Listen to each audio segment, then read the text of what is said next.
Well, it seems that AI is trying to take over Hollywood.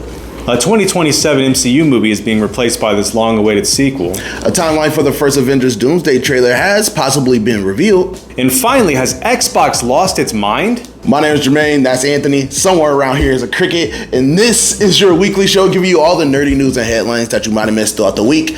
This is In Case You Missed It for the week of September 31st. You like how I did that? Pause. Yeah, no, I like that. I just hope we find the cricket soon. Yeah, probably not. There. Tilly Norwood, an artificial girl or tool, is sparking a lot of backlash in Hollywood right now. AI-generated female actress or program was created by Dutch producer Elaine Velden. Apologize ahead of time. My bad, I am sorry. That is not your name, but I butchered it. But she created this AI-generated program and said that it could be the next Scarlett Johansson, while simultaneously saying that it's not here to take actors and actresses' jobs. Listen, I understand why people are upset, because this whole AI thing is starting to get a little bit out of control. And it could start a precedent that will cost millions of people their jobs. However, if I had the ability to make myself more attractive, to put myself in the next Avengers movie, would I do it? Absolutely. Make yourself taller. Or just fix this. So after 20 years, we're finally getting a sequel to the Simpsons movie. So it was announced that the movie would be released July 23rd, 2027, taking the place of an untitled Marvel movie. So as of right now, the only Marvel movie we have coming is Secret Wars in 2027. Now, I'm sure that the Simpsons movie is going to be good. I like those kind of movies, okay? You haven't even seen the first one, liar? In this decade, you mean, right?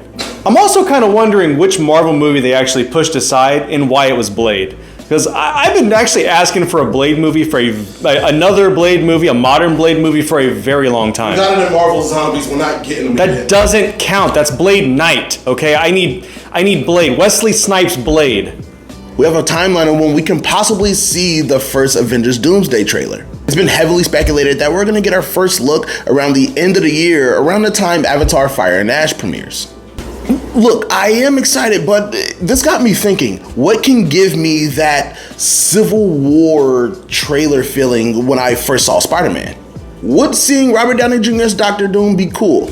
Yes. However, give me the OG X-Men, man. Give me Alan Cummings' Nightcrawler. Oh my God. If I see James Marsden in that iconic blue and yellow Cyclops outfit, listen, I don't care if each ticket to go see that movie is $50. Give me 6. So Xbox just won't stop embarrassing themselves. They just increased the price of the console by $50, and the thing is 5 years old. Not only did they do that, but they also increased the price of the best thing that they had going for them. Do you guys realize that Game Pass was the model for like pretty much every video game subscription service? It went from $15 to now $30. That's more than my Netflix subscription. Yeah. For what though, right? So that you can play one game? Right, okay. Now, I'm not gonna bore you with all the little like features and things like that they decided to add. Because at the end of the day, all they're doing is driving their core base to cloud gaming, buying a PC, or just going to PlayStation, which it's better over here, boys. It's better over here. Honestly, I'm really just glad that I don't care as much anymore because my Halo phase ended in high school. Let's talk about some of these stories real quick. AI taking over Hollywood. This is kind of exactly what they were fighting against when they did the strikes. Well, this was my whole commentary because like some of the games that I play were affected by the voice actor strike, and I just kept thinking to myself like, these people are not voicing their lines because they wanted better working conditions, which is understandable. I'm not going to talk about that because I don't know all the details to that. But what I kept thinking was like, if they're going on strike, all they're doing is going to push studios into like using AI for this voice acting. One of the funny things about this like Tilly Norwood story is not only is the Dutch producer or whatever, not only is it just the girl, but she has her own production company of several AI actors and actresses. So not only is she just pushing those, oh no, they're not taking the place of actual actors and actresses. No. She has a whole bunch of these And AI. You're not even worried about like scheduling or space or anything like that because it just relies solely on processing power and Yeah. And I don't even understand how this is like legal or whatever. Okay, I guess I understand how it's legal, but it would be interesting to see the first studio that would take up them. Like, studio is an office, right? well, no, like one of these like Warner Brothers or Sony. I can see Sony doing it just because they have so many IPs. Imagine remember as a kid watching Animaniacs and they would be running between studios. They would be entire aircraft hangar-sized facilities for production. Imagine you don't even need that anymore to have a production facility because it's all AI. You're literally just working in an office or 2 or 3 rooms in an office building or something like that. And I can understand why the Actors Guild and all these other people are like freaking out. I'd be mad too if it affected my job or my livelihood. I'd be mad too. Hey, nobody can turn wires quite like you, buddy. Yeah, until they find an AI that can run in-house wiring or something, I'm in good shape. But the day is coming. I mean, it has to be, right? All right. One of the next stories, Simpsons 2. Okay, so granted, this isn't about the Simpsons 2. It's about the Marvel movie that they canceled. No. It's about Simpsons movie too. Because what if they make another game like Hit and Run or something like that, like a modern version? I think what do you do when they redid it? I don't want them to remaster it and put it out again. Yeah. I want like a PS5 full version, like a new version of Hit and Run, where it's like the PG Grand Theft Auto kind of like Hit and Run used to be. Maybe we'll get for the time that it'll take us to get Grand Theft Auto 6. We'll get Simpsons Hit and Run in 2025 or 2026 before GTA 6. Yeah, and that. Yeah. But no, I really hope that it wasn't Blade. I mean, it probably was. You know, my first inclination is like, why they canceled Blade again for a Simpsons movie? But like, can they they did Blade Night, and clearly there's people that enjoyed it because like that was one of the main things I heard people talking about when zombies came out. One of the highlights of the show.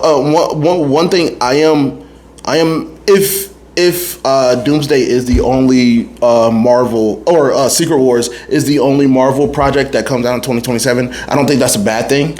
Let all the dust settles from Doomsday that we get next year, and I think we're getting. They did say quality over quantity, right? Yeah, we're getting Spider-Man Brand New Day, Doomsday, and I believe there's something else that I'm missing next year. So yeah, just let it simmer. Maybe give us like a show that can lead up to Secret Wars instead. Maybe like a Hawkeye season 2. Some of the remnants from Doomsday, he's trying to like figure it out, and then he gets folded into it. That would be interesting instead of piling a lot of movies. Now, what if they did just like a mini series and it had like different characters and stuff like that, and like it's their interactions with the events of Doomsday in their Yeah, see, I think that would be a lot more. That would get a lot more people excited than just. Honestly, that would be pretty clutch. Kind of like under like a time runs out comic run, except for it's like different Marvel heroes and their that'd be cool. Yeah, that would be dope. Avengers Doomsday trailer.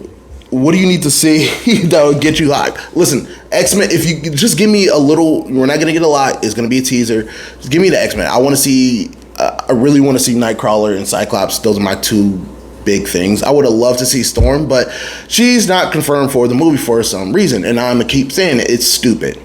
Anyway, that's who I want to see that will get me excited for the teaser. I mean, yeah, seeing the OG characters and stuff like that. Honestly, I was super hyped after I saw the scene at the end of Fantastic Four and saw Doctor Doom. I mean, something like that's pretty cool. Seeing the new mask or whatever iteration of the mask is in this movie. I mean, that's pretty cool. Seeing maybe the green energy swirling or something like that. Maybe what would be really cool is like you see like a brief glimpse, kind of like maybe the Eye of Agamotto or something like that. Doom has it. Oh, okay. Or just something that would like pique the core comic book fan interest and being like, oh my god. It also has to appeal to a lot of casual viewers as well. Like they know the hardcore fans, they know like us and a lot of like the nerds. They're gonna go see it. When you say casual fans, I mean the Eye was in what 3 different movies. Well, I was saying you got to get because they are losing fans. You know, a lot of people aren't that excited to go to the box office, and I have a video that why I think that is right there. It's a good one too. Yeah. But it has to draw more people in that'll just go and see the Thunderbolts and Fantastic Four. It has to. Oh my God! Like, hey, what is that? Yeah, but like so maybe the name Avengers being tied to the title of the movie, I think is going to get those people that have been frustrated with Thunderbolts or frustrated with I don't think I don't think they were like really frustrated with it because they got really good reviews. I just think that they oversaturated with all those movies. Yeah. As soon as they see the title, Avengers tied to the title of this new movie, I think that's going to be enough selling point. And then throwing in there some stuff where it's like, wow, so this is what happens next or something. That could be the thing that piques the interest of these people, For sure. Lastly, what you've been waiting on, Xbox, or as the title says, Xbox is dumb. Yeah, no, Okay, I don't really play Xbox. I used to buy every console. Every time Nintendo came out with something, Microsoft, Xbox, PlayStation, to this day, I still have one version of every console for the most part, except for these more recent ones. As I'm just looking off to the Xbox right there. Yeah, my Xbox One has been relegated to garage duty, yes. Okay, so here's the deal. I think the increase in price of the console was probably almost as egregious as increasing the price of Game Pass. Okay. If you want to update or increase the price of Game Pass or whatever, fine. I think it's a bad idea, but fine. But to increase the price of the console itself is insane. So that it's just them saying, hey, don't use whatever that is. Don't use our hardware if you don't already have it, or go and spend X amount of dollars on it. And I really feel like it's just putting the fans of the consoles and of people that had Game Pass in a bad spot, because it's not that it's exorbitantly expensive, but with the price of everything else around, like, I don't know, rent being higher, gas being higher, grocery store prices being higher, it seems to me that video games and game consoles is going to be one of those things that gets cut out instantly. This is insane too. So how PlayStation has their handheld, Xbox is coming out with their handheld, priced at $600. So the price of the console is going to be $550, and the handheld is going to be $600. That is egregiously insane. I know you've had your bones to pick with Sony over the years, but you can hand this one to Sony for keeping their prices relatively stable. Maybe not for your PS5 Pro, but as far as the base console, the light console, the handheld, everything else, and also their gold membership and whatnot, they've kept it relatively similar and not raised prices exorbitantly high, especially for 5-year-old hardware. I have a problem with Sony Studios. I don't have a problem with their with PlayStation overall, but this is just insane. It is. And they're just driving their audience away. I'm not going to jump out the window and be like $30 is make or break for everybody. Now, I know it can be for some people, and I can promise you that $30 a month it's enough to the point where you're not just going to pay that randomly, because you can spend 2 months worth of Game Pass to buy the game outright for the most part, right? And to be completely fair, how often do you see yourself jumping between a dozen titles, in a month's time? Yeah. Most of us have a core game that we like. We'll jump on and play that. We just play all the time. Or you have like you're in a group with different people that are playing a similar game or the same game. You guys play that game together. When nobody's online, you hop over to another one. I mean, even the people that I know that I play PlayStation with regularly, most people don't play more than just 2 or 3 games at a time. Yeah. And if you're looking to play the new thing when it comes out, I know quite a few people jumped over to like Black Myth when it came out, and they played that. But once it was done, it was done. Or anytime there's DLC that comes out for any like Elden Ring or anything like that, they'll jump over, they'll play the DLC, they'll do whatever they need to do in game, then they'll be back. The vast majority of people that I know that I play with only play a handful of games. Whether if you're an FPS player, then you play COD or you play Battlefield.